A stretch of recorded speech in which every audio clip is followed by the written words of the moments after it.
സുഹൃത്തുക്കളെ, സഹോദരന്മാരെ, അസ്സലാമു അലൈക്കും. മോഡറേറ്റർ എന്ന നിലയിൽ ഈ ചർച്ച നിയന്ത്രിക്കുകയും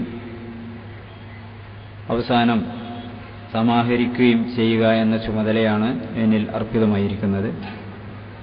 ധാരാളം പേർ പങ്കെടുക്കുന്ന ഒരു ചർച്ചയാണിത്. സമയം ഓരോരുത്തർക്കും നീക്കിവെച്ചത് ഞാൻ കൂട്ടി നോക്കിയപ്പോൾ ഏകദേശം 3 മണിക്കൂർ ആണ് ഉള്ളത്.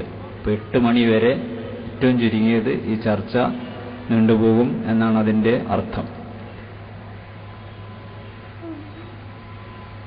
മോഡറേറ്റർ ഇപ്പോൾ അതുകൊണ്ട് തന്നെ ഒന്നും സംസാരിക്കാൻ ഉദ്ദേശിക്കുന്നില്ല.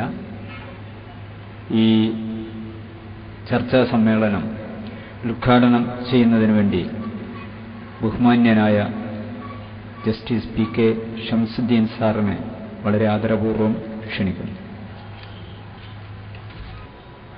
ആദരണീയനായ മോഡറേറ്റർ കൂട്ടിൽ മുഹമ്മദ് അലി സാഹിബ് അവറുകളെ, വിഷയാവതകാരകനായ പി ഐ നൗഷാദ് അവറുകളെ, പ്രൊഫസർ നാരായണൻ അവറുകളെ, ശ്രീ കെ കെ കൊച്ച് അവറുകളെ, ശ്രീ പി ജെ ജെയിംസ് അവറുകളെ, മറ്റ് വേദിയിലും സദസ്സിലുമുള്ള വിശിഷ്ട വ്യക്തികളെ, സഹോദരന്മാരെ, സഹോദരിമാരെ, ഈ ദിശ എക്സിബിഷനോടനുബന്ധിച്ച് ഇവിടെ ഇന്ന് വിളിച്ചുകൂട്ടിയ ഈ സെമിനാറിൽ വരാനും അതിൻ്റെ ഔപചാരികമായ ഉദ്ഘാടന കർമ്മം നിർവഹിക്കാനും സാധിച്ചതിൽ എനിക്ക് അനൽപമായ ചാരിതാർത്ഥ്യമുണ്ട്. വളരെ പ്രസക്തമായ ഒരു വിഷയമാണ് ചർച്ചയ്ക്ക് തിരഞ്ഞെടുത്തിട്ടുള്ളത്. പ്രത്യേകിച്ചും സമകാലിക ഇന്ത്യയുടെ പശ്ചാത്തലത്തിൽ വളരെയധികം പ്രാധാന്യമറിയിക്കുന്ന ഒരു വിഷയമാണ് ഇതെന്ന് പറയാതിരിക്കാൻ നിർവാഹമില്ല. ഇന്ത്യൻ രാഷ്ട്രീയത്തെ സംബന്ധിച്ച് ചിന്തിക്കുമ്പോൾ എനിക്ക് ഓർമ്മ വരുന്നത് മഹാത്മാഗാന്ധി പറഞ്ഞ 7 തിന്മകളെക്കുറിച്ചാണ്. അതിൽ 4 വളരെ വളരെ സുപ്രധാനമാണ്. ഒന്ന്, തത്വനിഷ്ഠ ഇല്ലാത്ത രാഷ്ട്രീയം. മറ്റൊന്ന്, സദാചാരമില്ലാത്ത വിദ്യാഭ്യാസം. അധ്വാനമില്ലാത്ത സമ്പാദ്യം. ത്യാഗമില്ലാത്ത ആരാധന. ഇതാണ് വാസ്തവത്തിൽ ഇന്ന് ഇന്ത്യൻ രാഷ്ട്രീയത്തെ പിടിച്ച് ഉലക്കുന്നത് എന്നുള്ള കാര്യത്തിൽ സംശയമില്ല. 1948 ജനുവരി 27-ാം തീയതി, അതായത് ഗോഡ്സെയുടെ വെടിയുണ്ടകൾ വിരിമാറിലേക്ക് വന്ന് മഹാത്മാഗാന്ധി മരണമടയുന്നതിന് 3 ദിവസം മുമ്പ് അദ്ദേഹം പറഞ്ഞ കാര്യം വളരെ വളരെ പ്രസക്തമാണ്. അദ്ദേഹം അന്ന് പറയുകയുണ്ടായി, കോൺഗ്രസ് നമുക്ക് രാഷ്ട്രീയ സ്വാതന്ത്ര്യം നേടിത്തന്നു, എന്നാൽ അതിനേക്കാളൊക്കെ വളരെ സുപ്രധാനമായ സ്വാതന്ത്ര്യം, അതായത് സാമൂഹികവും സാമ്പത്തികവും ധാർമ്മികവുമായ സ്വാതന്ത്ര്യം നമുക്ക് ഇനിയും ലഭിക്കാൻ ഇരിക്കുന്നതേ ഉള്ളൂ. അത് മറ്റ് സ്വാതന്ത്ര്യ പോരാട്ടത്തെക്കാൾ വളരെയധികം ദുഷ്കരമായ ഒരു സംഗതിയാണ് എന്ന് അദ്ദേഹം സൂചിപ്പിക്കുകയുണ്ടായി. നമ്മൾ ഇന്ത്യക്ക് സ്വാതന്ത്ര്യം കിട്ടി 62 വർഷം ഇന്ന് പിന്നിട്ട് 1950 ജനുവരി 26-ാം തീയതി നമ്മുടെ ഇന്ത്യ ഒരു റിപ്പബ്ലിക്കായി പ്രഖ്യാപിച്ചു. അതോടൊപ്പിച്ച് വളരെ മനോഹരമായ ഒരു ഭരണഘടന നിലവിൽ വരികയും ചെയ്തു. അതിൻ്റെ ആമുഖത്തിൽ തന്നെ പറഞ്ഞ ഒരു വളരെ പ്രധാനമായ കാര്യം, എല്ലാ ആളുകൾക്കും സാമൂഹികവും സാമ്പത്തികവും രാഷ്ട്രീയവുമായ നീതി ഉറപ്പുവരുത്തുമെന്നും അതുപോലെ തന്നെ അവസര സമത്വവും ഉറപ്പുവരുത്തും എന്നുമുള്ള ഒരു കാര്യമാണ്. അതിനോട് ബന്ധപ്പെട്ട് നമ്മുടെ ഭരണഘടനയിൽ മൗലികാവകാശങ്ങളും മാർഗനിർദ്ദേശ തത്വങ്ങളുമൊക്കെ നമുക്ക് കാണാൻ സാധിക്കും. ഇന്ത്യ ഒരുപാട് കാര്യങ്ങളിൽ പല നേട്ടങ്ങളും വരുത്താൻ സാധിച്ചിട്ടുണ്ട് എന്നുള്ള ഒരു യാഥാർത്ഥ്യമാണ്. ശാസ്ത്ര സാങ്കേതിക മേഖലകളിൽ നമുക്കൊരുപാട് മുന്നോട്ട് പോകാൻ കഴിഞ്ഞിട്ടുണ്ട്. പക്ഷേ നമ്മുടെ ഭരണഘടന സ്വപ്നം കണ്ട, അതിൻ്റെ മുഖ്യ ശില്പികൾ സ്വപ്നം കണ്ട, നമ്മുടെ രാഷ്ട്രപിതാവെന്ന് നാം അഭിമാനിക്കുന്ന മഹാത്മാഗാന്ധി വിഭാവനം ചെയ്ത ആ സ്വാതന്ത്ര്യങ്ങൾ നമ്മുടെ രാഷ്ട്രീയ സംവിധാനത്തിൽ നമുക്ക് ലഭിച്ചോ എന്നുള്ള കാര്യം വളരെ വളരെ പ്രസക്തമാണ് എന്ന് എനിക്ക് തോന്നുന്നു. മഹാത്മാഗാന്ധി പറഞ്ഞത് സ്വതന്ത്ര ഭാരതത്തിന്റെ ആദ്യത്തെ കടമ ഓരോ പൗരന്റെയും കണ്ണീരൊപ്പുക എന്നാണ്. നമുക്കൊക്കെ അറിയാവുന്നതുപോലെ നമ്മുടെ രാജ്യത്തെ ഒരുപാട് ആളുകൾ, കോടിക്കണക്കായ ആളുകൾ ഒരുപാട് അവശതകൾ അനുഭവിക്കുന്ന ആളുകളാണ്. ജീവിതത്തിന്റെ പരിപരുത്ത പാറക്കെട്ടുകളുമായി ഏറ്റുമുട്ടിക്കൊണ്ട് കണ്ണീരിന്റെയും കഥനത്തിന്റെയും ജീവിതഭാരം മുന്തി നിൽക്കുന്ന ആളുകളാണ്. അവർക്ക് സ്വാതന്ത്ര്യം നേടിക്കൊടുക്കുന്നത്, അവർക്ക് നല്ല ഒരു അവർക്ക് വേണ്ടി നല്ലൊരു സാമൂഹ്യ ക്രമം കെട്ടിപ്പടുക്കുന്നത് നമ്മൾ വിജയിച്ചിട്ടുണ്ടോ എന്ന് ചോദിച്ചാൽ വിജയിച്ചിട്ടില്ല എന്ന് തന്നെ പറയേണ്ടി വരും എന്ന് ആണ് എനിക്ക് തോന്നുന്നത്. 43 കോടിയോളം ജനങ്ങൾ ദാരിദ്ര്യരേഖയുടെ പിന്നിലാണ് എന്നുള്ളത് സ്ഥിതി വിവരക്കണക്കുകൾ കാണിക്കുന്നു. ഇന്ത്യയിലെ 10 കോടി ജനങ്ങൾക്ക് 1 ഇഞ്ച് ഭൂമി പോലും ഇല്ല, അതായത് തലചാക്കാൻ ഒരു ഇടം പോലും ഇല്ല 10 കോടി ജനങ്ങൾക്ക്. 2 കോടി കുട്ടികൾ അന്തിപ്പട്ടിണിയായിട്ടാണ് അന്തി ഉറങ്ങുന്നത് എന്ന് സ്ഥിതി വിവരക്കണക്കുകൾ കാണിക്കുന്നു. 8 കോടിയോളം കുട്ടികൾ പോഷകാംശം ലഭിക്കാതെ വളരെയധികം ബുദ്ധിമുട്ടുകൾ അനുഭവിക്കുന്നു എന്ന് കണക്കുകൾ സൂചിപ്പിക്കുന്നു. എന്നുവേണ്ട നമ്മുടെ പൊതുജീവിതത്തിന്റെ സമസ്ത മേഖലകളിലും ഒരുപാട് ജീർണതകൾ കുമിഞ്ഞുകൂടിയിരിക്കുന്നു എന്നുള്ളതാണ് സത്യം. അഴിമതി നമ്മുടെ രാഷ്ട്രീയ, സാമൂഹിക, സാമ്പത്തിക ജീവിതത്തെ മുഴുവനും ചൂഴ്ന്നു നിൽക്കുന്നു എന്നുള്ള വളരെ വേദനാജനകമായിട്ടുള്ള ഒരു സ്ഥിതിവിശേഷമാണ് നമ്മുടെ നാട്ടിൽ ഉണ്ടായിരിക്കുന്നത് എന്നുള്ള കാര്യത്തിൽ സംശയമില്ല.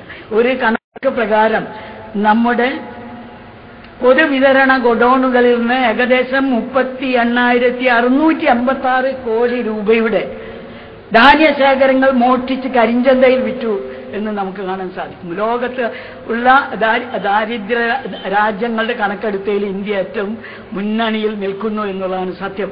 അതുപോലെ തന്നെ അഴിമതിയുടെ കാര്യത്തിൽ നമ്മൾ പിന്നിലല്ല, വളരെയധികം മുന്നണി ആണ് എന്നുള്ളത് നമുക്ക് മനസ്സിലാക്കാൻ സാധിക്കും.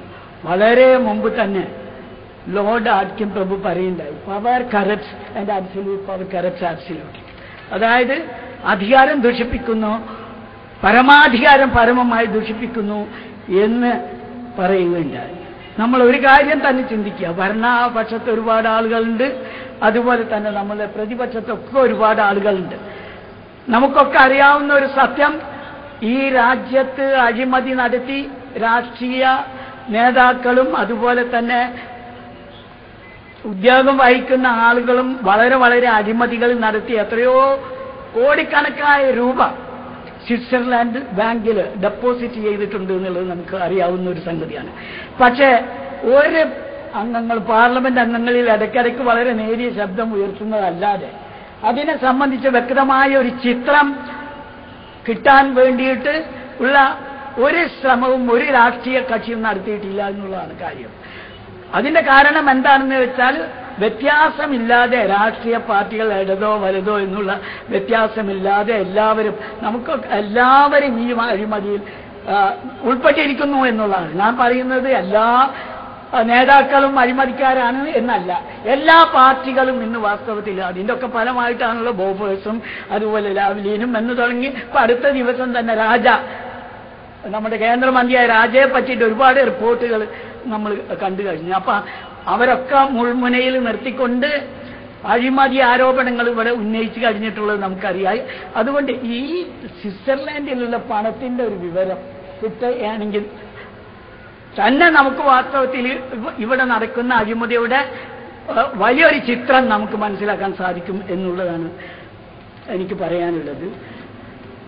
അതിനെ സംബന്ധിച്ചിടത്തോളം എന്തുകൊണ്ട് ഈ അഴിമതി ഈ രാജ്യത്ത് നടക്കുന്നു, എന്തുകൊണ്ട് ഇത്രയധികം ജീർണതകൾ നമ്മുടെ രാഷ്ട്രീയ ജീവിതത്തെ ചൂഴ്ന്നു നിൽക്കുന്നു എന്നുള്ളതിനെ സംബന്ധിച്ച് വളരെയധികം നമുക്ക് പഠിക്കാനുണ്ട് എന്നാണ് എനിക്ക് തോന്നുന്നത്. ആർണോൾഡ് ടോയിൻബി ലോക നാഗരികതകളെ കുറിച്ച്, അതിന്റെ ഉത്ഥാന പതനങ്ങളെക്കുറിച്ച് ഒരുപാട് പഠനം നടത്തിയിട്ടുള്ള മഹാനായ ഒരു ചരിത്രകാരനാണ്. അദ്ദേഹം പറഞ്ഞത് വാസ്തവത്തിൽ എല്ലാ മഹത്തായ നാഗരികതകളും ഒരു ധാർമ്മിക ആധ്യാത്മിക പുനരുത്ഥാനത്തിൽ കൂടി മാത്രമേ പുരോഗതി പ്രാപിച്ചിട്ടുള്ളൂ എന്നാണ്. നമ്മുടെ രാജ്യത്ത് വിദ്യാഭ്യാസ പരിഷ്കരണങ്ങളെക്കുറിച്ച് പഠനം നടത്തിയിട്ടുള്ള എല്ലാ കമ്മീഷനുകളും വളരെ വ്യക്തമായി പറഞ്ഞിട്ടുള്ള കാര്യം നമ്മുടെ വിദ്യാഭ്യാസം മൂല്യാധിഷ്ഠിതം ആയിരിക്കണം എന്നാണ്. 1986 വിദ്യാഭ്യാസ നയത്തിന് രൂപം കൊടുത്തപ്പോൾ അതിലും എഴുതി പിടിപ്പിച്ചിട്ടുള്ള ഒരു കാര്യം, അവർ educational system must be a forceful tool for cultivation of social and moral values എന്നാണ് അതിൽ പറഞ്ഞിട്ടുള്ളത്. എല്ലാവരും ഇതിനെ സംബന്ധിച്ച് പറയാനുണ്ട്. മഹാത്മാഗാന്ധി പറഞ്ഞത് സദാചാരമില്ലാത്ത വിദ്യാഭ്യാസമേ അല്ല. നമ്മുടെ കുട്ടികൾക്ക് ശാസ്ത്ര സാങ്കേതിക വിദ്യകൾ പഠിക്കണം. അതേ അവസരത്തിൽ ഒരു മൂല്യബോധമില്ലാത്ത ഒരു തലമുറ ഇവിടെ വരികയാണെങ്കിൽ ഇവിടെ ഒരു കാലത്തും വാസ്തവത്തിൽ ഇവിടെ ഈ അഴിമതിയിൽ നിന്ന് ഈ രാഷ്ട്രത്തെ രക്ഷിക്കാൻ കഴിയുകയില്ല എന്നുള്ള ദുഃഖസത്യം പറയാൻ വേണ്ടിയിട്ടാണ് ഞാൻ ഇത്ര അധികം പറഞ്ഞത്. ഞാൻ ഒരു പ്രാവശ്യം ധർമാര കോളേജിൽ, ബാംഗ്ലൂരിലെ ധർമാര കോളേജിൽ, അവിടെ കാർഡിനൽ അരിൻസെ വരുന്നു. അദ്ദേഹവുമായി ബന്ധപ്പെട്ട് ഒരു സമ്മേളനത്തിൽ പങ്കെടുക്കാൻ വേണ്ടി പോയി. അപ്പൊ എൻ്റെ ഒന്നിച്ച് ഡോക്ടർ MM തോമസ് ഉണ്ടായിരുന്നു. ഡോക്ടർ MM തോമസ് നമുക്കൊക്കെ അറിയാവുന്നതുപോലെ ക്രിസ്ത്യൻ തിയോളജിയിൽ വളരെ പണ്ഡിതനാണ്. പക്ഷേ എന്നും ഇടതുപക്ഷ സഹയാത്രികരനാണ്. അദ്ദേഹം പറഞ്ഞത് യൂറോപ്പിൽ കമ്മ്യൂണിസ്റ്റ്, അതുപോലെ തന്നെ കിഴക്കൻ യൂറോപ്പിലും സോവിയറ്റ് റഷ്യയിലും കമ്മ്യൂണിസ്റ്റ് പാർട്ടിക്ക് വന്ന തകർച്ചയുടെ പ്രധാന കാരണം വാസ്തവത്തിൽ ആധ്യാത്മികതയുടെ ശൂന്യതയാണ് എന്നാണ്. അപ്പൊ എനിക്ക് ആദ്യമായും അവസാനവുമായി സമയമാകുമ്പോൾ പറഞ്ഞേക്കണം, ആദ്യമായും അവസാനവും ആയിട്ട് എനിക്ക് പറയാനുള്ളത്, നമ്മുടെ ജനങ്ങൾ ഒരു മൂല്യവത്തായ തലമുറയെ ഇവിടെ നമുക്ക് വാർത്തെടുക്കാൻ കഴിഞ്ഞില്ലെങ്കിൽ, നല്ല ചുമതലാബോധമുള്ള ഒരു തലമുറയോട് വാർത്തെടുക്കാൻ സാധിക്കുന്നില്ലെങ്കിൽ നമുക്ക് ഭാരതത്തിൽ അഴിമതി മുക്തമായ ഒരു സാമൂഹ്യ ക്രമം കെട്ടിപ്പടുക്കാൻ സാധ്യമല്ല എന്നുള്ളതാണ് പറയാൻ വേണ്ടിയിട്ടാണ്. എല്ലാ മത ദർശനം നമുക്കൊക്കെ അറിയാം. ഈ ആധ്യാത്മികതയെക്കുറിച്ച് ധാർമ്മികതയെക്കുറിച്ചൊക്കെ പറഞ്ഞിട്ടുള്ളത് മതങ്ങളും പ്രവാചകന്മാരും ആചാര്യന്മാരും മഹാമനീഷിമാരും ഒക്കെയാണ്. അവരാണ് മതങ്ങൾ ഈ ധാർമ്മിക മൂല്യങ്ങളെക്കുറിച്ച് നമ്മോട് സംസാരിച്ചിട്ടുള്ളത്. ആധുനിക കാലഘട്ടത്തിലെ ഏറ്റവും പ്രഗത്ഭ ശാസ്ത്രജ്ഞനായ ദാർശനികനായ കാന്റ്, അദ്ദേഹം വലിയ ദൈവവിശ്വാസിയൊന്നുമല്ല, പക്ഷെ അദ്ദേഹം പറയുണ്ടായി, സനാതന ധാർമ്മിക മൂല്യങ്ങളിൽ അധിഷ്ഠിതമായ ഒരു സമൂഹത്തെ ഇവിടെ കെട്ടിപ്പടുക്കണമെങ്കിൽ അത് മതങ്ങൾ ഉയർത്തിപ്പിടിക്കുന്ന മൂല്യങ്ങൾ നമ്മൾ വളർത്തിയേ പറ്റൂ എന്ന് അദ്ദേഹം പറയുണ്ടായി. വാസ്തവത്തിൽ ഇന്ന് മതങ്ങളുടെ പേരിൽ തന്നെ ഒരുപാട് സംഘർഷങ്ങൾ നടക്കുന്നുണ്ട് എന്നുള്ളതാണ് യാഥാർത്ഥ്യം. ഒരുപാട് യുദ്ധങ്ങൾ മതങ്ങളുടെ പേരിൽ നടന്നു എന്ന് നമുക്കറിയാം. രക്തച്ചൊരിച്ചിൽ, സംഘർഷങ്ങൾ, സംഘട്ടനങ്ങൾ. എന്താണ് അതിന് കാരണം? മതങ്ങളുടെ അധ്യാപനങ്ങളിലോ അല്ലെങ്കിൽ പ്രത്യയശാസ്ത്രത്തിലോ സിദ്ധാന്തങ്ങളിലോ ഉള്ള വൈകല്യം കൊണ്ടാണോ അങ്ങനെ സംഭവിച്ചിട്ടുള്ളത്? നിശ്ചയമായും അല്ല എന്നുള്ളത് മതങ്ങൾ ദർശനങ്ങളെക്കുറിച്ചുള്ള പഠനത്തിൽ നമുക്ക് മനസ്സിലാക്കാൻ സാധിക്കും. മനുഷ്യ മനസ്സിൽ കരുണ, സ്നേഹം, സൗശീല്യം, സഹജാബോധം മുതലായിട്ടുള്ള സദ്ഗുണങ്ങൾ സന്നിവേശിപ്പിക്കാനാണ് എല്ലാ മതദർശനങ്ങളും ശ്രമിച്ചിട്ടുള്ളത്. പക്ഷെ ആ മതത്തെ പോലും വാസ്തവത്തിൽ റാഞ്ചിക്കൊണ്ട് തങ്ങളുടെ രാഷ്ട്രീയ കാര്യങ്ങൾക്കും അതുപോലെ തന്നെ സ്വാർത്ഥ താല്പര്യങ്ങൾക്കും വേണ്ടി ഉപയോഗിച്ചതിന്റെ ഫലമായിട്ടാണ് മതങ്ങളുടെ പേരിൽ തന്നെയുള്ള സംഘർഷങ്ങൾ ഉണ്ടായിട്ടുള്ളത് എന്ന് പറയേണ്ടിയിരിക്കുന്നു. മറ്റൊരു സംഗതി എനിക്ക് പറയാനുള്ളത്, വാസ്തവത്തിൽ നമ്മുടെ ഇന്നത്തെ നമുക്കൊക്കെ അറിയാവുന്നതുപോലെ ഇതിനുമായി ബന്ധപ്പെട്ട് പറയേണ്ട ഒരു കാര്യം, നമ്മുടെ വിദ്യാഭ്യാസ ക്യാമ്പുകൾ, വിശുദ്ധിയുടെ വിളനിലമാകേണ്ട നമ്മുടെ വിദ്യാഭ്യാസ ക്യാമ്പുകൾ, കലാശാലകൾ, ഇതൊക്കെ ഇന്ന് സംഘർഷഭരിതമായ ഒരു അന്തരീക്ഷമാണ് ഉള്ളത് എന്ന് നമുക്കൊക്കെ അറിയാം. സംഘടനകൾ, കക്ഷി രാഷ്ട്രീയത്തിന്റെ അതിപ്രസരം നമ്മുടെ വിദ്യാഭ്യാസ സ്ഥാപനങ്ങൾ വളരെ മലീമസമാക്കിയിരിക്കുന്നു എന്ന് പറയാതിരിക്കാൻ നിർവാഹമില്ല. വാസ്തവത്തിൽ അവര് രാഷ്ട്രീയത്തെക്കുറിച്ച് പഠിക്കണം, അത് വളരെ അത്യാവശ്യമാണ്. പക്ഷേ അതേ അവസരത്തിൽ തന്നെ അവര് യഥാർത്ഥ പൗരന്മാരായിട്ട് വളരണം എന്നുള്ളതും വളരെ ആവശ്യമാണ്. എന്തുകൊണ്ട് ഇത്തരം സംഘർഷങ്ങൾ നമ്മുടെ കലാലയങ്ങളിൽ ഉണ്ടാവുന്നു എന്നുള്ളതിനെ സംബന്ധിച്ചൊരു പരിശോധന നടത്തുമ്പോൾ നമുക്ക് മനസ്സിലാക്കാൻ സാധിക്കും. ഈ കക്ഷി രാഷ്ട്രീയത്തിന്റെ അതിപ്രസരം മൂലമാണ് ഇത്തരത്തിലുള്ള സംഗതികൾ അവിടെ ഉണ്ടാവുന്നത് എന്നുള്ള കാര്യത്തിൽ സംശയമില്ല. അതുകൊണ്ട് വിദ്യാഭ്യാസ മേഖലയിൽ അവർ വാസ്തവത്തിൽ ശാസ്ത്ര സാങ്കേതിക വിദ്യകൾ നല്ലോണം പഠിക്കണം, അവർക്ക് തൊഴിൽ സമ്പാദിക്കാനുള്ള വൈദഗ്ധ്യം നേടിയെടുക്കണം. പക്ഷെ അതേ അവസരത്തിൽ തന്നെ മൂല്യങ്ങൾ എന്താണെന്ന്, ജീവിതത്തിൽ ഒരു പാലിക്കേണ്ട ധാർമ്മിക മൂല്യങ്ങൾ എന്താണെന്നോ അതിന്റെ പ്രാധാന്യം എന്താണ് എന്നുള്ളത് അവർ മനസ്സിലാക്കണം. കഴിഞ്ഞ നൂറ്റാണ്ടിലെ ഏറ്റവും പ്രഗത്ഭ ശാസ്ത്രജ്ഞനായ ആൽബർട്ട് ഐൻസ്റ്റീൻ പറഞ്ഞത് വാസ്തവത്തിൽ മനുഷ്യപ്രയത്നത്തിലെ ഏറ്റവും പ്രധാനമായിട്ടുള്ളത് സദാചാരം സംരക്ഷിക്കുക എന്നുള്ളതാണ്. അതിനെ നമ്മുടെ ബോധ മനസ്സിലേക്ക് കൊണ്ടുവരികയും അതൊരു നിത്യ സാന്നിധ്യമാക്കുകയും ചെയ്യുക എന്നുള്ളതാണ് വിദ്യാഭ്യാസത്തിന്റെ ലക്ഷ്യം എന്ന് ആൽബർട്ട് ഐൻസ്റ്റീൻ പറയുണ്ടായി. അത്ര മഹാനായ ഒരു ശാസ്ത്രജ്ഞനെ കൊണ്ട് പറയിച്ചത് വാസ്തവത്തിൽ അതിന്റെ സദാചാരത്തിന്റെ പ്രാധാന്യത്തെ ഊന്നിക്കൊണ്ടുള്ള ഒന്നാണ്. ഞാൻ നീട്ടാൻ ആഗ്രഹിക്കുന്നില്ല. നമ്മുടെ കലാലയങ്ങളിൽ ഏകദേശം 25% വിദ്യാർത്ഥികൾ പുകവലി, മദ്യപാനം, അതുപോലെ തന്നെ മയക്കുമരുന്നിനൊക്കെ അടിപ്പെട്ടിരിക്കുന്നു എന്നുള്ളത് ദുഃഖസത്യം നമുക്ക് മറന്നുകൂടാ. അതുകൊണ്ട് ഇതിൽ നിന്നൊക്കെ മുക്തമായിട്ടുള്ള ഒരു മൂല്യബോധമുള്ള, ചുമതലാബോധമുള്ള ഈ രാഷ്ട്രം ഉയർത്തിപ്പിടിച്ച മഹത്തായ ആശയങ്ങളും ആദർശങ്ങളും ഉയർത്തിപ്പിടിക്കുന്ന നമ്മുടെ സ്വാതന്ത്ര്യ സമരത്തിൽ എന്തെല്ലാം മഹത്തായ ആദർശങ്ങൾക്ക് വേണ്ടി നിലനിന്നോ ആ മഹത്തായ ആദർശങ്ങളൊക്കെ ഉയർത്തിപ്പിടിക്കുന്ന ഒരു വിദ്യാഭ്യാസ ക്രമം ഇവിടെ വരേണ്ടത് വളരെ ആവശ്യമാണ് എന്ന് തോന്നുന്നു. അതിന് മതസംഘടനകൾക്ക് അതുപോലെ തന്നെ മറ്റുള്ള സന്നദ്ധ സംഘടനകൾക്കൊക്കെ ഒരുപാട് സേവനങ്ങൾ, ഒരുപാട് സംഭാവനകൾ അർപ്പിക്കാൻ കഴിയും എന്നുള്ള കാര്യത്തിൽ എനിക്ക് യാതൊരു സംശയമില്ല. പ്രധാനമായിട്ടും ഇന്നത്തെ കൂടുതലൊന്നും ഞാൻ പറയുന്നില്ല. വാസ്തവത്തിൽ പ്രധാനമായിട്ടും നമ്മൾ ഇന്ന് നേരിടുന്നത് ഇന്ത്യ പട്ടിയെങ്കിലും നമുക്ക് മാറ്റാൻ കഴിയുന്ന ഒരു സാഹചര്യം ഇവിടെ ഉണ്ടാവണം എന്നുള്ളൊരു യാഥാർത്ഥ്യമാണ്. ഗ്ലോബലൈസേഷനെ പറ്റി ഇവിടെ പറയുന്നവരൊക്കെ ഉദാരീകരണം, വാസ്തവത്തിൽ ഈ ഉദാരീകരണമാണ് വികസനത്തിന്റെ മൂലക്കല്ല് എന്ന് വലിയ പെരുമ്പറയടിക്കുന്നുണ്ട്. പക്ഷേ പഠനങ്ങൾ തെളിയിക്കുന്നത് ഇത് നടപ്പിൽ വരുത്തിയതിന്റെ ഫലമായിട്ട് പാവപ്പെട്ടവർ കൂടുതൽ പാവപ്പെട്ടവരായി, അതുപോലെ തന്നെ വികസ്വര രാജ്യങ്ങൾ കൂടുതൽ വികസ്വര രാജ്യങ്ങളായി മാറി, വികസിത രാജ്യങ്ങൾ ഒരുപാട് കൂടുതൽ വികസിത രാജ്യങ്ങളായി എന്നുള്ളതാണ്. അതല്ലാതെ ഈ വികസനത്തിന് ഒരു മനുഷ്യമുഖം വേണം എന്നുള്ളത് ഇന്നെല്ലാവരും നമ്മുടെ ബഹുമാനപ്പെട്ട അതിന്റെ വലിയ പ്രചാരകനായിട്ടുള്ള മൻമോഹൻ സിംഗ് തന്നെ പറയുണ്ടായി. എക്കണോമിക് വീക്കിന്റെ പ്രമുഖ എഡിറ്ററായിട്ടുള്ള മൈക്കൽ മണ്ടേൽ പറഞ്ഞത് വാസ്തവത്തിൽ the new morality, the new economics needs a new morality. There is a vacuum that is of morality that is to be filled എന്ന് അദ്ദേഹം പറയുന്നത്. ഇതൊക്കെ നമ്മളുടെ പഠനങ്ങൾ വാസ്തവത്തിൽ ഇവിടെ വികസനം വേണം, പക്ഷെ അതിനൊരു മനുഷ്യമുഖം വേണം. അത് നമ്മുടെ ഭരണക്രമത്തിൽ കൂടുതൽ ചിന്ത ആ കാര്യത്തിൽ ഉണ്ടാവണം എന്നുള്ളതാണ് പ്രധാനമായ കാര്യം എന്ന് എനിക്ക് തോന്നുന്നു. പിന്നെ ഒരുപാട് പ്രശ്നങ്ങൾ ഇതിനെ സംബന്ധിച്ച് പറയാനുണ്ടാവും.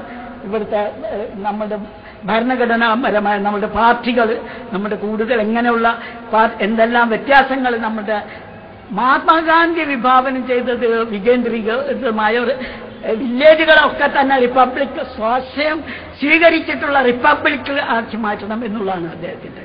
അങ്ങനെ ജനങ്ങളിലേക്ക് ഇറങ്ങി വരണം. ഭാരതത്തിന്റെ ആത്മാവ് ഗ്രാമങ്ങളിലാണ് എന്ന് പറഞ്ഞതിന്റെ അർത്ഥം അതാണ്. അതൊക്കെ നമ്മൾ ചിന്തിക്കണം. നമ്മൾ മുന്നോട്ട് പോകണം. ഈ രാജ്യം മഹത്തായ ഒരു രാജ്യമായി മാറണം. ഇവിടെ മത സൗഹാർദ്ദം ഉണ്ടാവണം. മതസൗഹാർദ്ദത്തെ ഭഞ്ജിക്കുന്ന ഒരുപാട് പ്രത്യയശാസ്ത്രങ്ങൾ നമ്മുടെ രാഷ്ട്രീയ സംവിധാനത്തിൽ തന്നെ വളർന്നു വരുന്നുണ്ട്. അതൊക്കെ ഈ രാജ്യത്തിന് ആപത്താണ്. ഇന്ന് ഇത്തരം കാര്യങ്ങളിൽ നമ്മുടെ സത്വര ശ്രദ്ധ ഉണ്ടാവണമെന്ന് അഭ്യർത്ഥിച്ചുകൊണ്ട് എന്റെ വാക്കുകൾ ഉപസംഹരിക്കുകയും ഇതിന്റെ ഔപചാരികമായ ഉദ്ഘാടന കർമ്മം നിർവഹിച്ചതായി പ്രഖ്യാപിക്കുകയും ചെയ്യുന്നു. ബിസ്മില്ലാഹിർ റഹ്മാനിർ റഹീം. ബഹുമാന്യരായ justice P K Shamsuddin, moderator doctor Koottil Muhammad Ali, ഈ സംവാദത്തിൽ സംസാരിക്കുന്ന രാഷ്ട്രീയ പ്രവർത്തകരും നിരീക്ഷകരും പണ്ഡിതരുമായ professor M M Narayanan, doctor P J James, ബഹുമാന്യനായ കെ കെ കൊച്ച്, മറ്റ് ആദരണീയരായ വ്യക്തിത്വങ്ങളെ, സുഹൃത്തുക്കളെ, സഹോദരന്മാരെ, സഹോദരികളെ, അസ്സലാമു അലൈക്കും വറഹ്മത്തുള്ളാഹി വബറകാതുഹു. ദൈവം തമ്പുരാന്റെ സമാധാനം നമ്മിലും നമ്മുടെ നാട്ടിലും എപ്പോഴും എപ്പോഴും ഉണ്ടാകുമാറാകട്ടെ. ഇന്ത്യൻ രാഷ്ട്രീയം, പ്രശ്നങ്ങൾ, സമീപനങ്ങൾ എന്ന വിഷയത്തെ സമഗ്രമായി കാണുന്ന ഒരു വിഷയാവതരണമല്ല ഞാൻ നിർവഹിക്കുന്നത്. തീർച്ചയായും ഇവിടെ സംസാരിക്കുന്ന പ്രഗത്ഭ വ്യക്തിത്വങ്ങൾ ഇതിൽ വിട്ടുപോയത് പൂരിപ്പിക്കും എന്നാണ് ഞാൻ കരുതുന്നത്. എന്നാൽ നമ്മുടെ രാജ്യത്തിലെ രാഷ്ട്രീയ പ്രക്രിയകളിൽ സംഭവിച്ചുകൊണ്ടിരിക്കുന്ന മാറ്റങ്ങൾ, അതിനെക്കുറിച്ചുള്ള ആ അവസ്ഥകളെക്കുറിച്ചുള്ള ചില സൂചനകൾ ഈ സദസ്സിന്റെ ശ്രദ്ധയിൽപ്പെടണമെന്ന് ഞാൻ കരുതുന്ന ചില വിഷയങ്ങൾ കൊണ്ടുവരിക മാത്രമാണ് നിർവഹിക്കുന്നത്. 2009 നവംബർ 2 ഇന്ത്യൻ രാഷ്ട്രീയത്തിന്റെ പ്രശ്നങ്ങളും സമീപനങ്ങളും ചർച്ച ചെയ്യുന്ന ഈ ദിവസത്തിന് ഒരു പ്രത്യേകതയുണ്ട്. രാഷ്ട്രീയത്തിന്റെയും അധികാരത്തിന്റെയും ഇരകളായവർക്കു വേണ്ടി ഒരു ധീര വനിത ഭക്ഷണത്തിന്റെ രുചി സ്വന്തം നാവിന് നിഷേധിച്ചിട്ട് ഏകദേശം ഇന്ന് 10 വർഷം തികയുകയാണ്. ജനാധിപത്യ സംവിധാനം ദേശത്തിലെ ജനതയ്ക്കുമേൽ അവകാശദംശനം തുടരുമ്പോൾ സ്വജീവിതം ബലി നൽകി നമ്മുടെ വിപ്ലവബോധത്തെ ജാഗരൂകമാക്കുകയാണ് മണിപ്പൂരിലെ ഇറോം ശർമിള. ഇന്ത്യൻ രാഷ്ട്രീയത്തിലെ ഗതിവിഗതികളിലെ നാട്ടക്കുറികളാണ് ഇറോം ശർമിളയുടെ മണിപ്പൂർ, വെടിയുച്ച നിലയ്ക്കാത്ത കാശ്മീർ, ജനാധിപത്യ സംവിധാനം എതിർപക്ഷത്തു ചേർത്ത ഛത്തീസ്ഗഡിലെയും ബീഹാറിലെയും ആന്ധ്രയിലെയും ആദിവാസികളും ദളിതുകളും അടങ്ങുന്ന അടിസ്ഥാന ജനവിഭാഗങ്ങൾ, നർമ്മദയും നന്ദിഗ്രാമം മുതൽ മൂലംപിള്ളി വരെ നീണ്ടുകിടക്കുന്ന വികസനത്തിന്റെ ഇരകളാക്കപ്പെട്ടവർ, വിദർഭയിലും എണ്ണിയാലൊടുങ്ങാത്ത മറ്റ് കൃഷിയിടങ്ങളിലും ആത്മഹത്യ മോചനമാർഗമായി കണ്ട ലക്ഷക്കണക്കിനു കർഷകർ, ഭരണകൂട വിവേചനത്തിന്റെ വിഹ്വലതകളിൽ സുരക്ഷാബോധം നഷ്ടപ്പെട്ട ന്യൂനപക്ഷങ്ങൾ, ഈ പട്ടിക നീളുകയാണ് ചെയ്യുക. പക്ഷേ നമ്മുടെ ഇന്ത്യ വികസനക്കുതിപ്പിന്റെ ചാന്ദ്രയാൻ വേഗത്തിലാണ്. വിവേകാനന്ദ പാറയ്ക്കും ഹിമാലയ പർവ്വതത്തിനും മധ്യേയുള്ള അതിവിസ്തൃത ഇന്ത്യയിൽ ജനിച്ചവർ സിലിക്കൺ വാലി ഭരിക്കുന്ന ആഹ്ലാദത്തിലാണ് നാം. 2020ഓടെ ഇന്ത്യ ലോക സാമ്പത്തിക ഭൂപടത്തിൽ സൂപ്പർ പവറാകുമെന്നാണ് പ്രവചനം. ഇതാദ്യമായി ഇന്ത്യയുടെ ദീപാവലി വൈറ്റ് ഹൌസിന്റെയും അമേരിക്കൻ പ്രസിഡന്റ് ഒബാമയുടെയും ആഘോഷമായി തീർന്നിരിക്കുന്നു. ഇത്തരം വൈരുദ്ധ്യങ്ങളുടെ കുടമറച്ചുകളിൽ നിന്നാണ് ഇന്ത്യൻ രാഷ്ട്രീയത്തിന്റെ പ്രശ്നങ്ങളും സമീപനങ്ങളും നാം അന്വേഷിക്കുന്നത്. രാഷ്ട്രീയമെന്നത് അധികാരത്തിന്റെ നേർപ്പദമാണ്. നിയമനിർമ്മാണത്തിന്റെയും അധികാരപ്രയോഗത്തിന്റെയും സാക്ഷാത്കാരമാണ് രാഷ്ട്രീയ പ്രവർത്തനങ്ങളുടെ മണ്ഡലം. നിയമനിർമ്മാണ സഭകളാണ് അതിന്റെ ഈറ്റില്ലം. വ്യത്യസ്ത ആശയങ്ങളും താൽപര്യങ്ങളുമുള്ള ജനതകളെ പ്രതിനിധീകരിക്കുകയാണ് രാഷ്ട്രീയ പാർട്ടികൾ നിർവഹിക്കുന്ന പ്രധാനപ്പെട്ട ദൗത്യങ്ങളിലൊന്ന്. ഭരണ സംവിധാനങ്ങളും രാഷ്ട്രീയ പാർട്ടികളും തമ്മിലുള്ള സുതാര്യമായ ബന്ധങ്ങളിലൂടെയും ആരോഗ്യകരമായ പങ്കുവെക്കലുകളിലൂടെയും ദേശത്തിന്റെ മുഴുവൻ ജനതയും അധികാര സീമകളുടെ പരിധിയിൽ വരികയും തന്റെ അധികാരത്തിലും പൗരധർമ്മത്തിലും സംതൃപ്തനാവുകയും ചെയ്യുമ്പോഴാണ് ജനാധിപത്യം സാക്ഷാത്കരിക്കപ്പെടുന്നത്. പക്ഷേ ഇങ്ങനെയാണെങ്കിൽ 6 പതിറ്റാണ്ടു പിന്നിട്ട ഇന്ത്യ സുതാര്യവും കുറ്റമറ്റതുമായ ഭരണ രാഷ്ട്രീയ സംവിധാനം വികസിപ്പിക്കുന്നതിൽ പരാജയപ്പെട്ടു എന്ന് പറയേണ്ടി വരും. അടിയന്തരാവസ്ഥ രാജ്യത്തിന്റെ ജനാധിപത്യത്തെ തടവിലിടാൻ സ്വേച്ഛാധിപത്യ ഭരണാധികാരികൾക്ക് എളുപ്പമാണെന്ന പാഠം പകർന്നു തന്നിട്ടും പാർലമെന്റിന്റെ പരമാധികാരത്തെ തിരിച്ചുപിടിക്കാൻ ഇതുവരെ നമുക്ക് സാധിച്ചിട്ടില്ല. ഇന്ത്യയുടെ രാഷ്ട്രീയ പരമാധികാരത്തെ തകർത്ത ഘാട്ട് കരാർ പാർലമെന്റിന്റെ അംഗീകാരത്തിന് മേശപ്പുറത്തെത്തിയിട്ടില്ല. അതിന്റെ ആവശ്യമില്ലെന്നായിരുന്നു മന്ത്രിസഭയുടെ തീരുമാനം. ആണവ ആസിയാൻ കരാറുകൾ നമുക്ക് നൽകുന്ന പാഠങ്ങളും കേന്ദ്ര മന്ത്രിസഭയ്ക്ക് പാർലമെന്റിനേക്കാൾ ഉയർന്ന അധികാരമുണ്ട് എന്നാണ്. അപ്പോൾ നിർബന്ധിതമായി നാം ആലോചിച്ചു പോകും, രാജ്യവും രാജ്യനിവാസികളും നേരിടുന്ന മൗലിക വിഷയങ്ങൾ പാർലമെന്റിൽ ചർച്ച ചെയ്യപ്പെടാതെ പോകുന്നത് എന്തുകൊണ്ടാണ്? മന്ത്രിമാരും നയതന്ത്ര പ്രതിനിധികളും ഒപ്പുവെക്കുന്ന കരാറുകൾ സൃഷ്ടിക്കുന്ന ആഘാതങ്ങൾ പാർലമെന്റ് വിലയിരുത്തപ്പെടേണ്ടതല്ലേ? ഇല്ല എന്നതാണ് നമ്മുടെ അനുഭവം. പിന്നെ എന്തിനാണ് ഭീമമായ ചെലവ് വരുത്തുന്ന പാർലമെന്റ്? നമ്മുടെ എംപിമാർ എന്തെടുക്കുകയാണ്? യഥാർത്ഥത്തിൽ അവർ ആരാണ്? 2009 മെയ് നിലവിൽ വന്ന 15ാം ലോകസഭയിലെ 543 എംപിമാരിൽ 161 പേരും ക്രിമിനൽ കേസുകളിൽ രജിസ്റ്റർ ചെയ്യപ്പെട്ടവരാണ്. കഴിഞ്ഞ തവണയേക്കാൾ 26% വർധനവാണ് എംപിമാരുടെ ക്രിമിനൽ വൽക്കരണത്തിൽ നമുക്ക് കാണാൻ കഴിയുക. ഗുരുതരമായ ക്രിമിനൽ കേസ് ചാർജ് ചെയ്യപ്പെട്ട എംപിമാരുടെ എണ്ണം 75, 36% വർധനവ്. എംപിമാരിൽ 314 പേരും കോടീശ്വരന്മാർ. കഴിഞ്ഞ തവണയേക്കാൾ 103% വർധനവ്.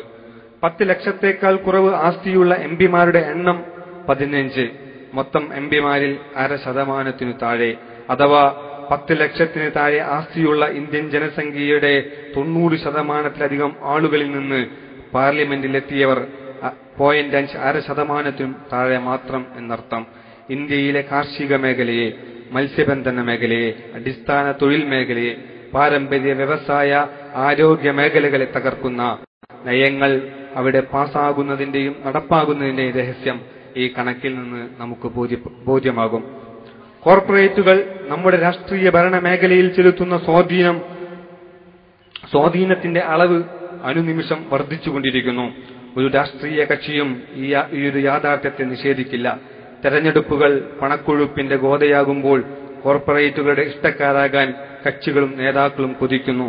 തെറ്റുതിരുത്തൽ രേഖകൾ പ്രസിദ്ധീകരിക്കുന്നത് എന്നതുകൊണ്ട് മാത്രം ഏതെങ്കിലും രാഷ്ട്രീയ പാർട്ടി കുറ്റമുക്തമാകുമെന്ന് നമുക്കുറപ്പുണ്ടോ? നമ്മുടെ എംപിമാരിൽ തന്നെ കോടിപതികളാണ് അധികവും. അതിലുപരി വമ്പൻ ബിസിനസ് ശൃംഖലകളുടെ അധിപന്മാരോ കണ്ണികളോ ആണ് മന്ത്രിമാരടക്കമുള്ള രാഷ്ട്രീയ നേതാക്കന്മാർ. പണാധിപത്യത്തിന്റെയും പണസമാഹരണത്തിന്റെയും രംഗവേദിയായി രാഷ്ട്രീയം അധപ്പതിച്ചിരിക്കുന്നു.